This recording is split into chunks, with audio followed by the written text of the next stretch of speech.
Netra, bayar, nyolong, mau, mabuk, ayo. Perintah tahu tapi larangan tidak tahu, akhirnya semua dikerjain.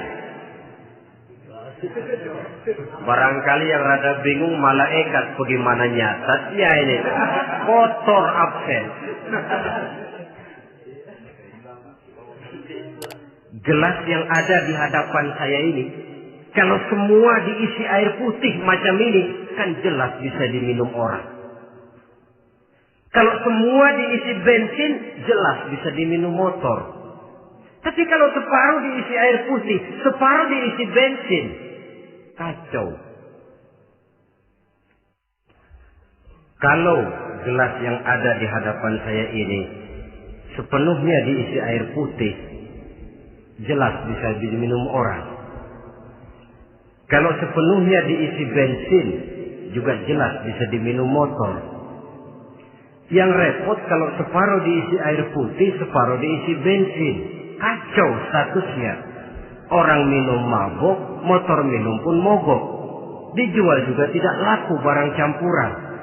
Inilah makna pernyataan Allah, wala talbisul haqqa bil batil. Jangan kamu campur adukan antara yang hak dan yang batil.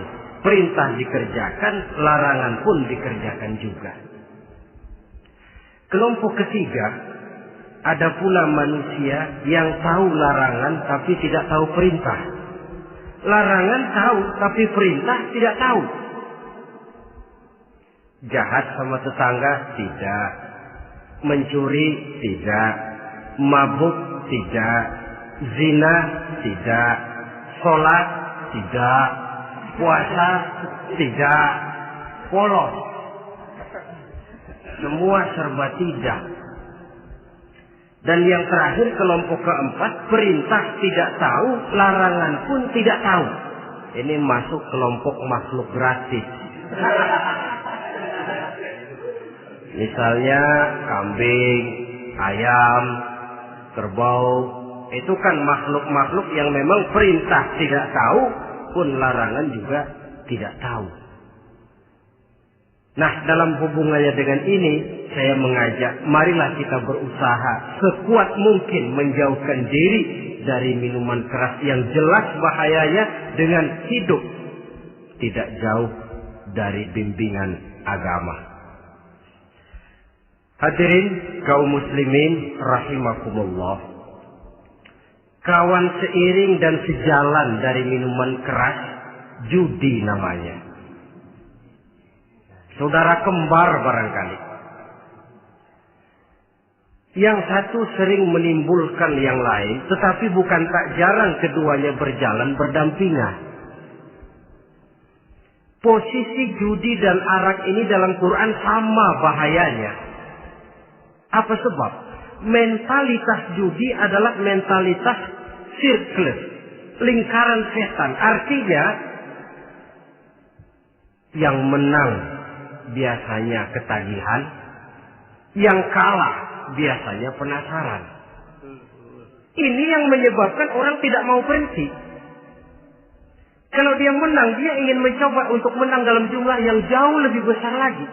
Kalau dia kalah, dia penasaran, kenapa hari ini kalah? Barangkali sial, besok malam saya tebus. Mental semacam ini memang sulit untuk berhenti. Kenapa judi diharamkan dalam Islam? Pertama, seorang muslim di dalam berusaha mencari harta, dia harus mengikuti sunnatullah. Kata kita orang muslim, hukum alam kata orang sekarang, natural of law bahasa kerennya. Berusaha menurut hukum kausal, memasuki rumah dari pintunya, menunggu suatu akibat dari sebab yang kita lakukan. Bahwa kalau begini, mesti begitu. Karena kita memang terikat oleh permainan yang disebut hukum alam ini. Hidup bukan undian, jangan mengharap untung besar tanpa mau peras keringat. Satu pagi, Khalifah Umar bin Khattab radhiyallahu an masuk ke masjid. Beliau lihat ada orang sedang berdoa khusyuk betul. Ditunggunya, 2 menit, 3 menit, sampai 10 menit lebih belum juga selesai. Agak lama orang itu berdoa. Selesai berdoa, dihampiri orang itu oleh Sayyidina Umar. Beliau tanya, saudara, lagi apa? Tadi itu, berdoa ya Khalifah. Minta kepada Allah? Tentu minta kepada Allah. Minta apa kan? Minta rezeki. Sudah lama? Dari tadi habis sembahyang subuh. Dapat? Belum. Ya memang kata Sayyidina Umar, inna sama la tumtiru zahaban wala fiddatan. Langit itu tidak mungkin akan menghujankan emas, tidak mungkin pula menghujankan perak. Jadi orang dilarang duduk bermalas-malas menunggu keajaiban yang datang dari langit.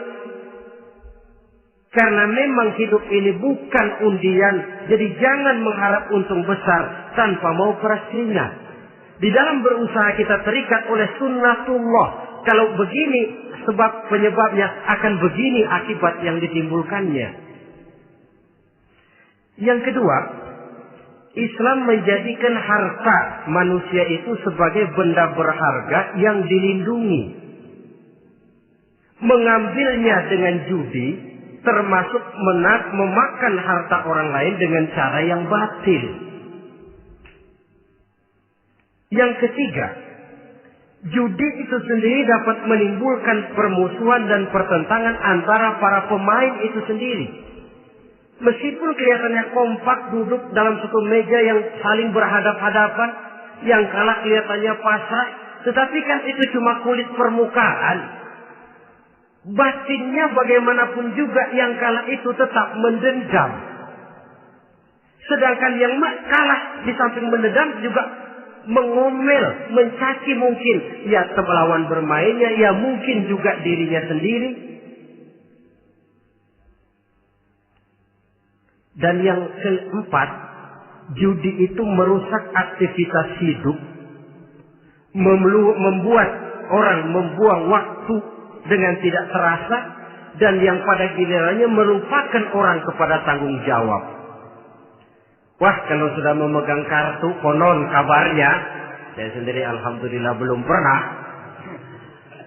lupalah orang anak, lupalah orang kepada istri, lupalah orang kepada tanggung jawab. Waktu pun berlalu tanpa terasa. Apalagi kalau sudah diiming-iming oleh gambaran akan memperoleh keuntungan yang besar. Termasuk di dalam judi itu undian, apapun namanya. Yang usaha ke arah ini seharusnya tidak dipermudah, walaupun dengan embel-embel dana kemanusiaan, sumbangan sosial. Saya tidak begitu yakin, saudara, bahwa bangsa Indonesia ini sudah begitu menipis rasa kemanusiaannya, sehingga untuk berlaku sosial mesti diimbangi dengan hadiah sekian juta rupiah. Saya tidak percaya bahwa umat Islam di Indonesia sudah begitu tipis rasa kasih sayangnya kepada sesama, sehingga sulit mengeluarkan bantuan kalau tidak diimbangi dengan hadiah yang sekian puluh juta rupiah. Yang saya khawatir apa? Pada gilirannya di negeri ini akan makin banyak penghayal-penghayal kelas berat,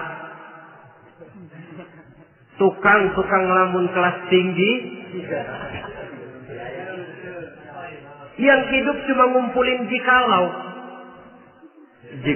andai kata umpama misalnya orang sudah kemana-mana kita masih menghitung jikalau.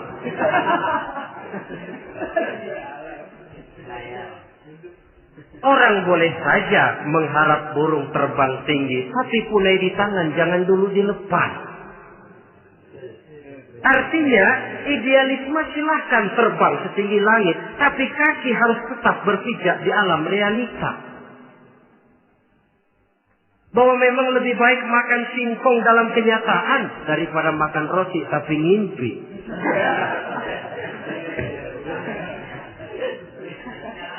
Kadang anaknya menangis, Pak minta jajan, ada uang 200 rupiah. Sudahlah sabar, kau jangan jajan, nanti bapak beliin kalau tembus 100 juta nih. Akhirnya yang 100 juta tidak, anak pun kelaparan. Bukankah akan jadi masalah bagi semuanya? Belum lagi rasa sayang kepada harta yang sudah dia miliki. Entah itu tanah, rumah, kendaraan. Kalau sudah kadangkala di meja judi, hilang rasa sayang kepada benda itu. Ada rumah-rumahnya dilelang, ada kendaraan-kendaraan jadi taruhan. Ada jam tangan pun copot tanpa terasa. Maka berapa banyak rumah tangga berantakan, istri minta cerai, orang jadi nekat merampok, orang jadi nekat mencuri, korupsi kalau dia pejabat. Akibat apa ini? Pengaruh yang namanya judi. Saudara kaum muslimin, ma'asyiral muslimin rahimakumullah. Itu sebabnya di dalam surah Al-Maidah ayat 90 Allah menekankan, innamal khamru wal maisir wal ansab wal azlam rijsun min amali syaitan wajtanibuhu la'allakum tuflihun. Sesungguhnya arak, judi, berhala, mengundi nasib itu rijsun. Ya Allah, jarang benar Quran menggunakan kalimat rijsun.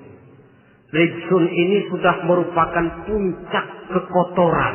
Bapak moyangnya najis, itu rijsun. Rijsun, kotor. Sudah kotor ditambah pula min amali syaitan, pekerjaan setan. Wajtanibuhu, jauhi. Jangan sampai main, dekat saja tidak boleh, jauhi. La'allakum tuflihun, jikalau kamu mau menjadi orang-orang yang beruntung. Sejarah tidak pernah mencatat ada orang jadi miliuner karena judi. Sejak David Rockefeller sampai Aristotle Onassis, orang-orang kaya top di dunia, mereka kaya bukan karena judi, tapi karena kemauan peras keringat, banting tulang, mau memulai sesuatu dari kenyataan yang real di depan mata. Sebab apa? Hidup ini memang perjuangan. Janganlah kita ingin hidup dengan satu prestasi, ingin tetap hidup seperti apa adanya sekarang ini saja. Toh kita harus berjuang. Apalagi ingin hidup lebih baik, lebih terhormat, lebih mudah. Hidup perjuangan. Perjuangan berarti pengorbanan. Berani hidup artinya berani berjuang. Berani berjuang maksudnya rela berkorban. Takut berkorban, jangan berjuang. Tidak mau berjuang, berhenti hidup. Itu logika. Dan bagaimanapun saya yakin lebih baik berkorban daripada menjadi korban. Kalau sekarang kita berkorban, peras keringat, banting tulang, berusaha secara sunnatullah untuk menghidupi anak, istri, keluarga, pada satu saat kita tidak akan menjadi korban kebrutalan anak-anak kita sendiri. Kalau mereka dibesarkan dan tumbuh berkembang oleh hasil yang diperoleh dari meja judi. Ayat 91 Al-Maidah ini lebih memperkuat lagi.